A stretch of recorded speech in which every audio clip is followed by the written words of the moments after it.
Hello प्यारे बच्चों, class 12th वालों के लिए अवकल समीकरण का 12वां लेक्चर यहाँ पर हम लोग स्टार्ट करने वाले हैं। अब तक मैंने आपको 11 लेक्चर इसके अंदर दे दिए हैं। अगर आप लोगों ने नहीं देखे हैं तो आई बटन पर जाकर के उसे देख लीजिए, क्योंकि जब तक आप पुराने मेथड नहीं देखेंगे आपको नया मेथड बिल्कुल भी समझ में नहीं आएगा। आज हम लोग इस चैप्टर का फाइनल टॉपिक पढ़ने वाले हैं, जिसका नाम है लीनियर डिफरेंशियल इक्वेशन। ये मेरे पास बुक है, आप देख सकते हैं, ठीक। और इसके अंदर जो हमारा टॉपिक चलने वाला है उसका नाम है रेखिक अवकल समीकरण। तो हम लोग आखिरी टॉपिक पढ़ रहे हैं अपना लीनियर डिफरेंशियल इक्वेशन। सबसे पहले हम लोग ये जान लेते हैं कि इसके अंदर होता क्या है। हमारे पास अवकलन होता है प्लस यहां होता है पी वाई और यहां होता है क्यू। एक ये फॉर्म होती है हमारी, इस फॉर्म को ही हम क्या कहेंगे, लीनियर डिफरेंशियल इक्वेशन कहेंगे। ध्यान देने वाली बात यह है, जो ऊपर की साइड में वेरिएबल होगा वही हमारा यहां पर वेरिएबल होना चाहिए। यानी कि अगर मैं इसको dx अपॉन dy करूं तो हमारे पास यहां हो जाएगा px is equal to q। तो ये हमारे पास में लीनियर डिफरेंशियल इक्वेशन का एक मानक रूप है, यानी कि स्टैंडर्ड फॉर्म है। इसके अंदर क्या करना है, कुछ नहीं करना है। आपको डिफरेंशियल इक्वेशन दे रखी होगी, उसको इस फॉर्म में आपको कन्वर्ट करना होगा। कन्वर्ट करने के बाद आपको p और q के यहां से वैल्यू प्राप्त होंगे इस तरीके से। फिर हम लोग यहां से क्या निकालेंगे, if निकालेंगे। IF क्या होता है, e की पावर p dx। अगर हमारा x के रेस्पेक्ट में है, जैसे यहां पर ये x के रेस्पेक्ट में है, तो वही चीज यहां पर आएगी। इसे कहते हैं इंटीग्रेशन फैक्टर, यानी कि समाकलन, और फैक्टर को कहते हैं गुणांक। तो इसे कहते हैं समाकलन गुणांक। तो यहां से IF की वैल्यू हमें प्राप्त हो जाएगी। उसके बाद इसका जो सॉल्यूशन होगा वो सॉल्यूशन ये होगा, y into IF is equal to integration q into IF dx plus c। तो इस इक्वेशन में हम सारी की सारी वैल्यू रख देंगे और हमारा डिफरेंशियल इक्वेशन सॉल्व हो जाएगा। तो यहां पे दोबारा समझ लीजिए, आपको ये फॉर्म दी रखी होगी, इस फॉर्म में आपको सवाल को लेकर आना पड़ेगा। p और q की वैल्यू निकालेंगे। p और q की वैल्यू निकालने के बाद हम लोग निकालेंगे यहां पर IF का फॉर्मूला है e की पावर इंटीग्रेशन p dx, अगर dx के रेस्पेक्ट में हो रहा है तो, और अगर y के रेस्पेक्ट में होगा तो यहां पर IF बराबर जो आ जाएगा e की पावर इंटीग्रेशन p dy, ये आ जाएगा, ठीक है। फिर उसके बाद में यहां पर आ गए, उसके बाद में हम लोग समाकलन गुणांक कहते हैं इसको। उसके बाद में हमारे पास जो सॉल्यूशन होगा, सॉल्यूशन ये होगा कि y, अगर पहली वाली को लेकर चल रहे हैं, ऊपर y है तो y IF जो निकल कर आया हमारा ये वाला, और फिर q IF dx plus c। तो इस तरीके से हम लोग क्वेश्चन करेंगे। दो इक्वेशन है, बिल्कुल भी कंफ्यूज नहीं होना है। मैं आप लोगों को एक बार और बहुत अच्छे से मैं डिस्क्राइब कर देता हूं। ये जो फॉर्मूले है ये इस वाले के लिए नहीं है, इसे मैं मिटा देता हूं, ठीक, इसे ही मिटा देता हूं। चलिए मैं पूरे मिटा देता हूं एक बार, और फिर मैं आप लोगों को दोबारा से बताता हूं। इस वाले लीनियर डिफरेंशियल इक्वेशन के लिए हमारे पास में IF जो निकलेगा वो निकलेगा e की पावर इंटीग्रेशन p dx, ठीक। उसके बाद में सॉल्यूशन कैसे निकलेगा, सॉल्यूशन का फॉर्मूला है y गुणा IF is equal to integration q into IF dx plus c। ये है इस वाले के लिए। मान लीजिए हमारे पास में इस तरीके से डिफरेंशियल इक्वेशन आ गई कि y के रेस्पेक्ट में, यहां पर x के रेस्पेक्ट में थी, यहां y के रेस्पेक्ट में, तो ये जाएगा px बराबर q। तो यहां से भी हम p और q की वैल्यू निकालेंगे, और IF जो निकलेगा हमारा वो निकलेगा e की पावर p यहां dy, क्योंकि dy के रेस्पेक्ट में चल रहा है। फिर उसके बाद में इसका सोल्यूशन जो होगा वो होगा x गुणा IF is equal to integration q IF गुणा है ये, और यहां पे किसके रेस्पेक्ट में, y के, तो dy प्लस c। तो हमारे पास में दो सॉल्यूशन प्राप्त हो गए, एक ये वाला और एक ये वाला। जो पहला वाला है वो पहली वाली डिफरेंशियल इक्वेशन के लिए है, और जो दूसरा वाला है वो दूसरी वाली डिफरेंशियल इक्वेशन के लिए है। तो उम्मीद करता हूं ये बात आपकी समझ में आ गई होगी। तो इसको जल्दी से नोट कर लीजिए, फिर करते हैं क्वेश्चंस। तो प्यारे बच्चों, मैं समझता हूं आप लोगों को फॉर्मूले समझ में आ गए होंगे। अब हम लोग क्या करने वाले हैं, यहाँ पर उदाहरण नंबर मेरे पास 19 है। मैं 19वें उदाहरण से स्टार्ट करा रहा हूं आप लोगों के लिए, ठीक है। तो क्वेश्चन में उतार लेता हूं। लिखा हुआ है कि एक अवकल समीकरण का व्यापक हल ज्ञात कीजिए। तो क्वेश्चन उतार लेते हैं। तो प्यारे बच्चों, हमारे पास में ये डिफरेंशियल इक्वेशन है। देखिए इसकी फॉर्म बिल्कुल उसी की तरह है जो अभी हमने लिखी थी। मैं यहां पे लिख देता हूं, ऐसे लिखेंगे, इस समीकरण की तुलना निम्न समीकरण से करने पर। तो निम्न समीकरण कौन सी है, तो नीचे लिख देंगे dy अपॉन dx, जो फॉर्म दे रखी है उसी फॉर्म में लिखेंगे, फिर plus py is equal to q। तो ये हमारे पास में हुआ करती है। यहाँ y ये छोटा है, जो y ये वाला है वही y है ये वाला वेरिएबल, तो कभी कभी बड़ा बन जाता है मुझसे। तो यहाँ से हम लोग क्या करेंगे, p और q का कंपैरिजन करेंगे और यहाँ से p और q की वैल्यू फाइंड आउट करेंगे। देखिए dy अपॉन dx ये तो खत्म हो गया।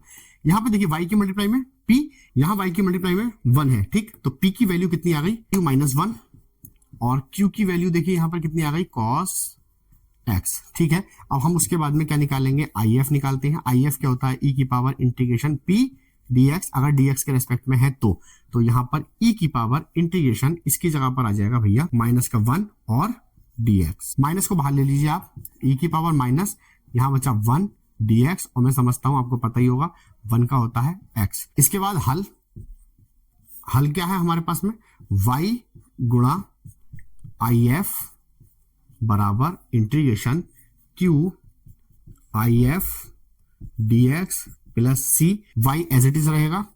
if की जगह पर जो वैल्यू है वो लगा दीजिए, देखिए if की वैल्यू ये है, इंटीग्रेशन q की जगह पर है cos x गुणा इसकी जगह पर आ जाएगा e की power minus x plus c। इसमें आप फर्स्ट इंटू सेकंड लगाइए, या फिर एक काम करिए इस पूरे इंटीग्रेशन को आप लेट कर लीजिए, इसे मैंने मान लिया i। तो यहां लिखेंगे माना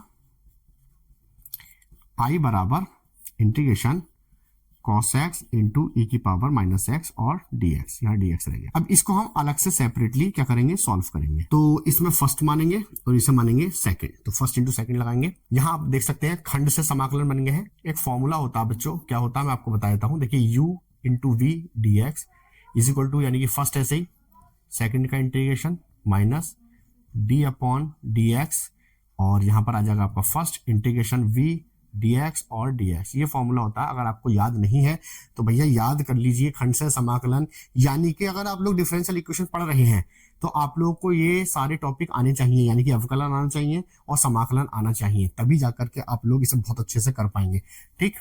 तो यहां से हम लोग क्या कर रहे हैं, इस वाले फॉर्मूले को यहाँ पे अप्लाई कर रहे हैं। फर्स्ट ये है, सेकंड ये है, यानी कि u और ये v, तो लगाइए इस फॉर्मूले के अंदर। तो i इज इक्वल टू, भैया फर्स्ट ऐसे ही सेकंड का integration minus d upon d x, फिर cos x, ठीक, और फिर e की पावर माइनस x dx और dx, ठीक है। cos x, भैया e की पावर x का e की पावर x अपॉन में माइनस 1 आएगा, क्यों, क्योंकि x की मल्टीप्लाई में माइनस 1 है। इंटीग्रेशन cos का क्या होता है, माइनस के sin x इंटू e की power minus x upon minus 1, और यहां से फिर से dx। अब इसको सॉल्व करेंगे, माइनस से माइनस कैंसिल हो गया, ये माइनस बाहर आ गया, तो cos x e की पावर माइनस x माइनस, यहां पर आप फिर से ध्यान से देखेंगे तो sin x बचा और इंटू e की पावर माइनस x बचा और dx बचा। फिर से इसे फर्स्ट मानिए, इसे सेकंड मानिए, तो यहाँ पे फिर से अप्लाई करेंगे माइनस के cos x, यहाँ i चल रहा है, आपको पता ही होगा सब, ये i चल रहा है, e की power minus x minus, first into second लगाइए, तो फर्स्ट ऐसे ही सेकंड का integration dx minus integration d upon d x sine x, भैया फर्स्ट वाले का डिफरेंशिएशन होता है ना, फिर उसके बाद में इंटीग्रेशन e की पावर माइनस एक्स dx और dx, ये पूरे का हो गया। तो ये ब्रैकेट यहां बंद हो गई। उसके बाद में cos x e की power minus x minus integration, अब देखिए sin x तो ऐसे रहेगा, लेकिन e की पावर x का फिर से e की पावर x और अपॉन में माइनस 1 आ जाएगा, ठीक। फिर आगे आइए, डिफरेंशियल sin x का क्या होता है भैया, cos x होता है, और इसका e की power minus x upon minus 1, और ये आ गया आपका dx, और ये ब्रैकेट हो गई बंद। माइनस के cos x इंटू ई की पावर माइनस एक्स माइनस, ये माइनस माइनस प्लस हो जाएगा आपका, माइनस माइनस प्लस और माइनस माइनस। अब हमारा क्या है, अब ये देखिए ये वाली चीज आपकी यही तो बन गई, ये हमारी आई है, इसे इक्वेशन फर्स्ट कह दीजिए।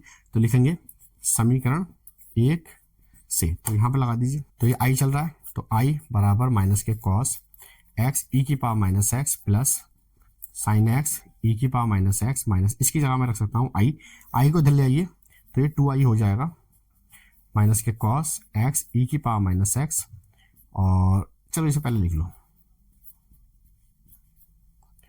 2 को अपॉन में ले जाइए, तो अब जगह मेरे पास थोड़ी कम है, पहले से उतार लीजिए, उसके बाद फिर चलते हैं आगे।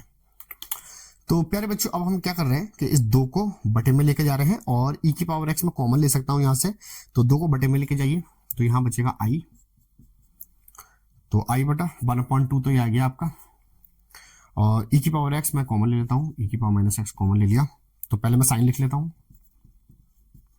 और फिर उसके बाद में माइनस के कॉस एक्स लिख लेता हूं। क्लियर है बात?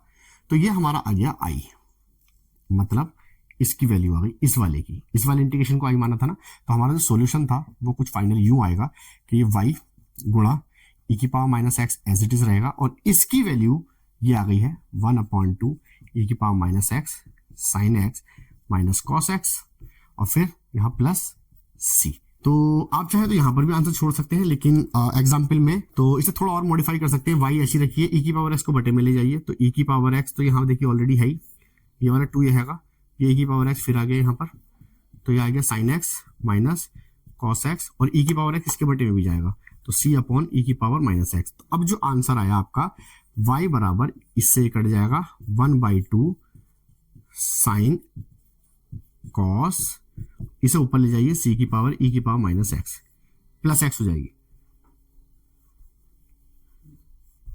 तो e की पावर यहां प्लस के x हो जाएगी क्योंकि ऊपर जाएगी। तो ये आपका फाइनल आंसर है। तो इस तरीके से आपको क्वेश्चन करना है, तो या तो आंसर यहां छोड़िए या फिर आंसर यहां छोड़िए, जहां भी आपको अच्छा लगे वहां पर छोड़ सकते हैं। ये मैं नीचे का रफ कर देता हूं, आपको सब ठीक तरह से दिखाई दे रहा होगा। तो इस तरीके से क्वेश्चन करेंगे।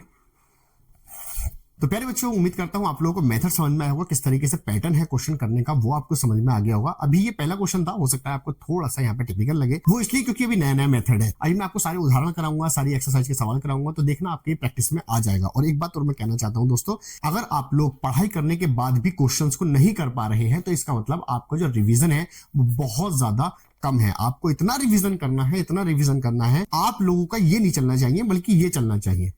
मतलब इतनी प्रैक्टिस होनी चाहिए हाथ को, कि हाथ को पता होना चाहिए कि अगला स्टेप क्या आएगा। समझ गए ना? तो रिवीजन करिए, बार बार प्रैक्टिस करते रहिए आप लोग क्वेश्चन की, जब तक कि वो पक्का ना हो जाए। एक बार करने के बाद मैथ कभी नहीं आती है। मुझे भी मैथ पहले नहीं आती थी, लेकिन बाद में मैंने प्रैक्टिस कर करके अपने आप को यहां तक पहुंचाया है। जब मैं यहां तक पहुंच सकता हूं तो आप भी यहां तक पहुंच सकते हैं। समझ में आई? तो आप लोग बहुत अच्छा स्कोर कर सकते हैं अगर आप चाहे तो। बस रिवीजन करते रहिए, प्रैक्टिस करिए, क्वेश्चन को समझने की कोशिश करिए कि आखिर क्वेश्चन कहना क्या चाहता है। तो चलते हैं अपने 20वें एग्जाम्पल की तरफ। क्वेश्चन मैं आप लोगों को उतार देता हूं। तो प्यारे बच्चों, यह है हमारे पास में 20वां उदाहरण, और बहुत अच्छा सवाल है, थोड़ा यूनिक भी है और इंपॉर्टेंट भी है। वो कैसे? सबसे पहले तो एक हमारे पास जो समीकरण होती है जिससे हम कंपैरिजन करते हैं, वो यहां पे लिख लीजिए आप, dy upon dx plus p into y is equal to q. ये हमारे पास में पैटर्न होता है, इसके बेस पर ही हम इसको सॉल्व करते हैं। तो यहाँ देखिए dy अपॉन dx, बट यहाँ पे देखने वाली बात यह है कि dy अपॉन dx की मल्टीप्लाई में 1 है, और यहाँ पे कितना आ रहा है x। तो भाई सबसे पहले यहाँ से x कॉमन लीजिए, तभी तो बनेगा इसके फॉर्म में। तो x कॉमन ले लीजिए, ऊपर से ले लिया, तो dy अपॉन dx प्लस 2। देखो यहाँ से x कॉमन नहीं आएगा तो बटे में आ जाएगा, एक पावर कट जाएगी, तो हमारे पास फाइनल आ गई dy upon dx plus 2 upon x y is equal to x। अब तुलना करो इसकी, dy अपॉन dx बिल्कुल सही। p की जगह पर ऐसा नहीं लग रहा कि ये वाली वैल्यू आ गई, तो p इज इक्वल टू आ गई 2 अपॉन x, ठीक। एंड x के प्लेस पर ऐसा नहीं लग रहा कि q है, तो यानी कि q बराबर क्या हो गया, x हो गया। उम्मीद है आप लोगों के समझ में आ गई होगी बात, ठीक। तो यहां से हम लोग क्या निकालते हैं, IF निकालिए। IF का फॉर्मूला होता है e की पावर इंटू p dx। अब e की पावर x तो ऐसे ही लिखिए, इंटीग्रेशन का निशान लगाइए, p की जगह पर आ जाएगा 2 अपॉन x और dx। 2 को बाहर ले लीजिए, तो 1 अपॉन x और dx। भैया 1 अपॉन x किसका होता है, ये तो पता ही होगा आपको, log x का नहीं होता। 2 को आप सिर के ऊपर ले जाइए, तो e की power log x square, e से log कट जाता है x स्क्वायर, तो हमारे पास में IF जो आ गया वो आ गया x स्क्वायर, ठीक है। अब लिखेंगे व्यापक हल, तो ऐसे लिख लो, चाहे तो सॉल्यूशन लिख लो, चाहे ऐसे लिख लो, व्यापक हल। और व्यापक हल क्या होता है, उसका फॉर्मूला होता है हमारे पास y इंटू IF बराबर integration q IF into dx, और प्लस c भी होता है। y एज इट इज रहेगा, q IF की जगह पर x स्क्वायर लगा दीजिए, वेरी गुड। q की जगह पर देखिए x है, और इसकी जगह पर x स्क्वायर है, dx प्लस c, बस होने वाला है आपका आंसर cx स्क्वायर, और ये हो जाएगा आपका x की पावर 3, x की पावर 3 और dx प्लस c। और हम जानते हैं x की पावर 3 का समाकलन भैया क्या होता है, बताइए, x की पावर 4 अपॉन 4 प्लस c। यहां से x स्क्वायर हटाइए, केवल y रखिए इधर, तो x स्क्वायर इसके बटे में आ जाएगा, इसके बटे में भी आ जाएगा, इससे 2 पावर कट जाएंगी तो y बराबर एक्स स्क्वायर अपॉन 4 बचा और प्लस ये ऊपर चला जाएगा c x की पावर -2 बचा। लीजिए, ये तो छोटा सा ही क्वेश्चन था आपका। उम्मीद करता हूं कि ये आपके समझ में आ गया होगा बहुत अच्छे से। तो जल्दी से इसको उतार लीजिए, फिर चलते हैं नेक्स्ट क्वेश्चन की तरफ। तो प्यारे बच्चों, ये बहुत ही इंपॉर्टेंट क्वेश्चन है। क्यों? क्योंकि जो अब तक हम क्वेश्चन कर रहे थे उसमें dy अपॉन dx होता था, लेकिन इसके अंदर देखिए पहले क्या दे रखा है, आपको dx दे रखा है, तो यहां पर आपको dx अपॉन dy बनाना है। तो इस चीज को आप इधर लेके जाइए, तो ये बन जाएगा y dx is equal to, इधर चला गया तो प्लस का हो जाएगा x प्लस 2y स्क्वायर और dy को इसके अपॉन में लेके आइए, y को यही रोकिए, ठीक, इससे इसके अपॉन में लाएंगे तो ये बन जाएगा dy is equal to x plus 2y square. अब कुछ मत करिए, यहां पर आप इस x वाले को इधर लेकर आइए,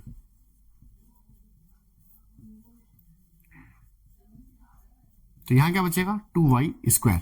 अब इसकी कंपैरिजन करेंगे किससे, dx अपॉन dy वाले से, प्लस फॉर्मूला था यहां पर था x is equal to p, ठीक है। अब इसके साथ हम इसकी कंपैरिजन कर रहे हैं, यहां p नहीं है, यहां पे q होता है, सॉरी।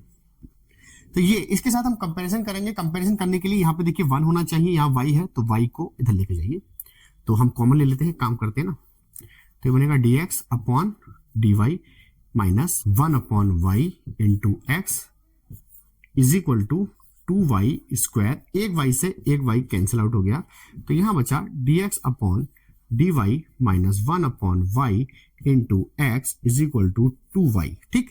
अब इसके साथ इसकी कंपैरिजन करिए इसके साथ, तो देखिए ये तो सेम है, ठीक। हमें p का मान चाहिए, तो p की वैल्यू हो गई -1 अपॉन y, देखो x तो p की वैल्यू ये होगी, नहीं होगी, और q की वैल्यू ये होगी, और q इज इक्वल टू हो जाएगा 2y। यहां से हम लोग क्या निकालेंगे, IF निकालते हैं। अब IF का फॉर्मूला आपको पता होना चाहिए, e की पावर इंटीग्रेशन p, यहां पर हम पहले लगाते थे dx, लेकिन अब किसके रेस्पेक्ट में, y के, तो यहां हो जाएगा dy। क्लियर, आगे बढ़ो, e की पावर इंटीग्रेशन p की वैल्यू है -1 अपॉन y और dy।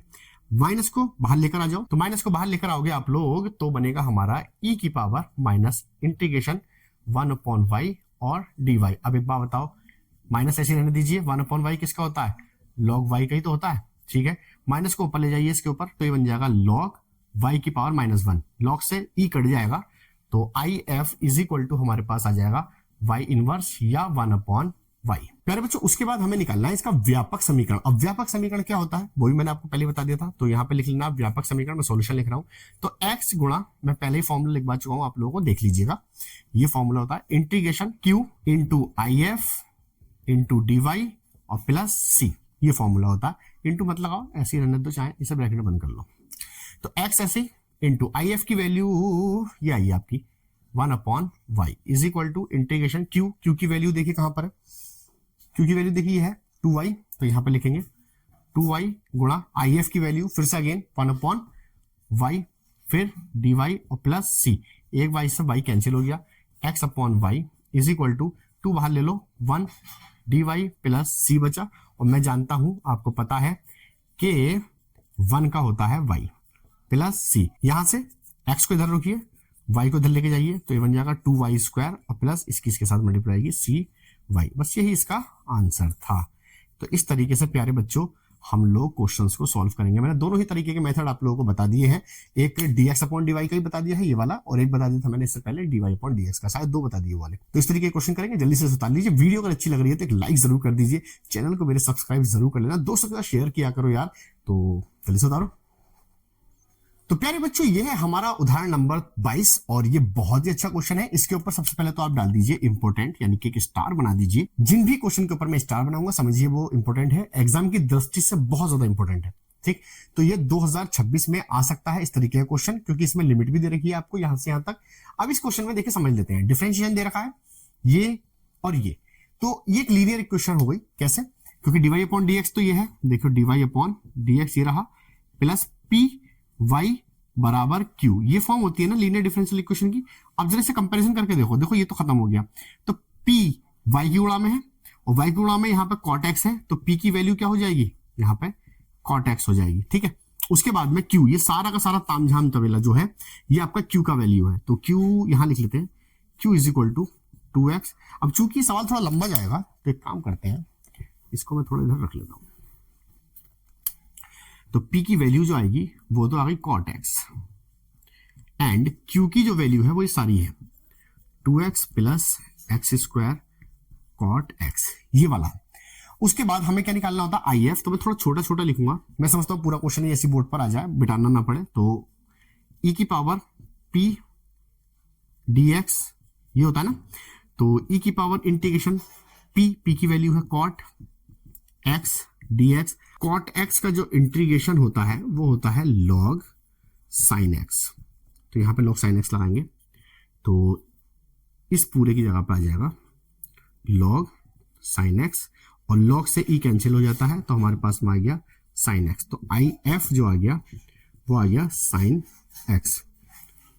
ठीक है, इतना आ गया। उसके बाद में हम निकालते हैं सॉल्यूशन। अब सॉल्यूशन पता होगा y गुणा IF is equal to integration q गुणा IF dx प्लस c, ये फॉर्मूला है। y की जगह कुछ नहीं रखेंगे, IF की जगह पर आ जाएगा आपका sin x is equal to integration q की जगह पर देखिए पूरा ताम तबेला लगाइए 2x plus x square cot x, और इसकी जगह पर IF की जगह पर लगाएंगे हम लोग sin x प्लस ये हो जाएगा c। sin x के अंदर मल्टीप्लाई कर दीजिए तो ये बन जाएगा 2x और ये हो गया आपका sin x प्लस ये हो गया x square cos x upon sin x, और इसकी इसमें मल्टीप्लाई हो जाएगी तो ये sin x हो जाएगा प्लस c। मैंने cot को सिर्फ ये लिखा और अंदर इसकी मल्टीप्लाई कर दी, तो एक साइन से साइन कैंसिल हो जाएगा, तो y into sine x is equal to integration दोनों के साथ अलग करो, ये हो जाएगा x sin x dx plus ये हो जाएगा x square cos x dx plus c। तो प्यारे बच्चों यहाँ पे खंड से समाकलन लगेगा, तो इसे आप फर्स्ट मानिए, इसे आप लोग सेकंड मानिए, तो फर्स्ट इंटू सेकंड लगाइए, तो यहाँ पर y इंटू साइन एक्स तो ऐसे ही रहेगा as it is equal to 2 बाहर, फर्स्ट ऐसे ही जी फर्स्ट ऐसे ही, फिर x dx, फिर minus d upon dx sine x integration x dx और dx। ठीक है, ये खुल गया। अब प्लस ये ऐसे ही, इसे ऐसे लिखिए प्लस c, कुछ नहीं करा है, जरा एक बार देख लीजिए फिर दोबारा समझा देता हूं मैं आप लोगों को। भैया ये चीज तो एज इट इज लिख दी मैंने, यहां पे देखिए। ठीक, यहां फर्स्ट इंटू सेकंड, अब फर्स्ट इंटू सेकंड का फॉर्मूला क्या होता है मैं यही लिख देता हूं, देखिए integration u into v d x. अभी पिछले वाले क्वेश्चन में मैंने बताया था, इसे फर्स्ट मानिए इसे सेकंड मानिए। फर्स्ट क्या है u v dx minus integration d upon dx, यहां पर आ जाएगा u into integration v dx और पूरे का dx, ये वाला फॉर्मूला आपको अप्लाई करना है। यहाँ पर u जो है वो साइन है और v की जगह पर क्या है x है, तो इस बात का ध्यान रखिए। इस फॉर्मूले को अप्लाई करके मैंने ये वाला खोला है। ठीक, अब यहां से आगे को सॉल्व करो जरा थोड़ा सा। भैया साइन x ऐसे ही, x का हो जाएगा x square upon 2 minus integration, इसका हो जाएगा भैया आपका cos x, और ये हो जाएगा आपको फिर से एक्स स्क्वायर अपॉन 2 प्लस ये है आपका integration x square cos x dx plus c, यहाँ पे dx भी रह गया। 2 के अंदर मल्टीप्लाई कर दीजिए तो ये ब्रैकेट यहाँ बंद हो गई है, तो ये हो गई ब्रैकेट बंद, और ये वाला एज इट इज ऐसे ही है, प्लस c रह गया है, प्लस c लगा दीजिए। अब देखिए यहाँ पर 2 के अंदर मल्टीप्लाई करिए तो 2 sine x into x square upon 2, जी हाँ 2 से 2 कैंसिल हो जाएगा, फिर यहाँ पे 2 आ जाएगा क्योंकि इसकी यहाँ पे मल्टीप्लाई होगी, ये वाला 2 बाहर ले लिया हमने, cos x into x square dx plus integration, इसे भी ऐसे लिख लो cos x into x square और dx प्लस c, इससे कैंसिल हो गया तो हमारे पास बचा sine x into x square minus integration cos x into x square dx plus ये वाला integration cos x into x square dx plus c। भैया ये इंटीग्रेशन दोनों कैंसिल हो गए, इधर की तरफ जो चल रहा था वो चल रहा था y into sine x is equal to यहाँ बचा x square into sine x plus c, तो ये हमारे पास में हल हो गया। लेकिन अभी हल वो ये कह रहा है कि जब ये पूरा डिफरेंशियल इक्वेशन सॉल्व हो जाए आपका, तो y की जगह पर 0 रखिए, x की जगह पर π/2 रखना है, तो लिखेंगे पुटिंग या x बराबर π/2 और y बराबर 0 रखने पर, तो रखिए y की जगह पर हम 0 रख रहे हैं तो ये देखिए पूरा 0 हो गया। यहां पर x की जगह पे π/2 का स्क्वायर इंटू साइन, अब यहाँ x की जगह पे फिर से π/2 रख रहे हो आप, तो π/2 प्लस c, तो यहां पर ये तो 0 हो गया, ये हो गया भैया आपका पाई स्क्वायर अपॉन 4, क्योंकि स्क्वायर दोनों पर अलग अलग होगा, इंटू ये हो जाएगा आपका साइन 90 का मान होता है 1 प्लस सी, तो सी बराबर आ गया माइनस के पाई स्क्वायर अपॉन 4।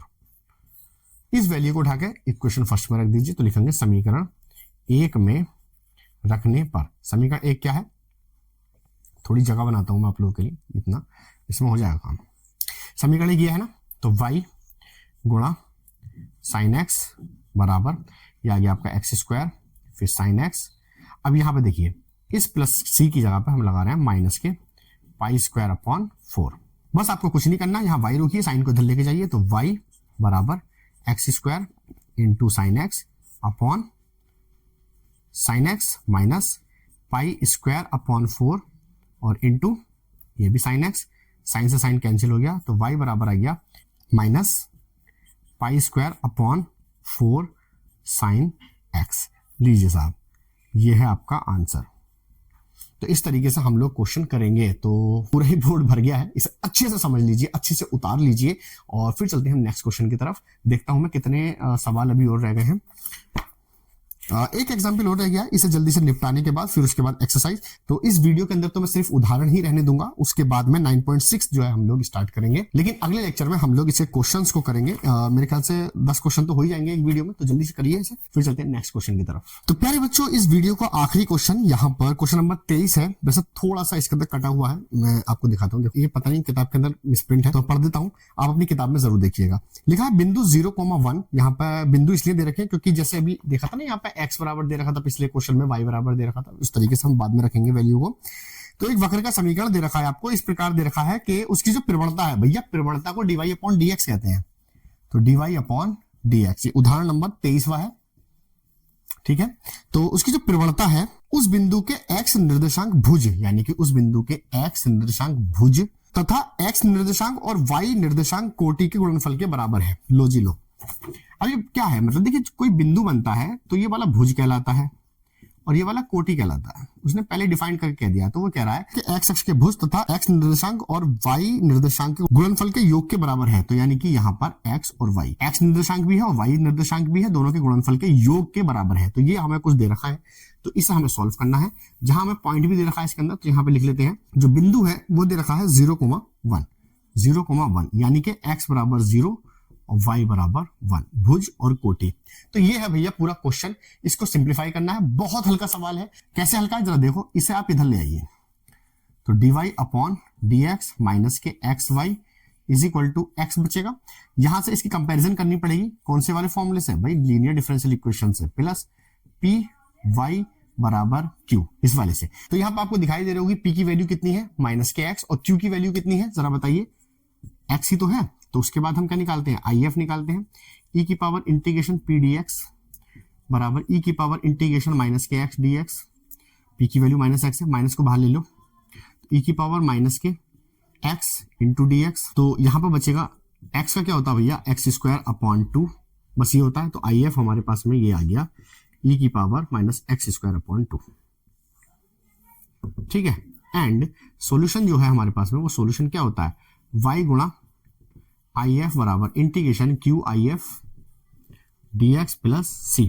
तो y ऐसी रखिए, IF की मान ये आ गया, q की वैल्यू कितनी है देखिए यहाँ पर, x गुणा e की पावर IF का मान फिर से अगेन e की power minus x square upon 2 dx plus c। तो यहाँ पर इंटीग्रेशन सॉल्व करना पड़ेगा, तो इसे लेट कर लीजिए, let x square upon 2 is equal to t मान लीजिए आप, तो 2 उधर ले जाइए, तो इसका डिफरेंशिएट करेंगे तो 2x dx 2 ऐसे ही इज इक्वल टू dt, 2 से 2 कैंसिल आउट हो गया।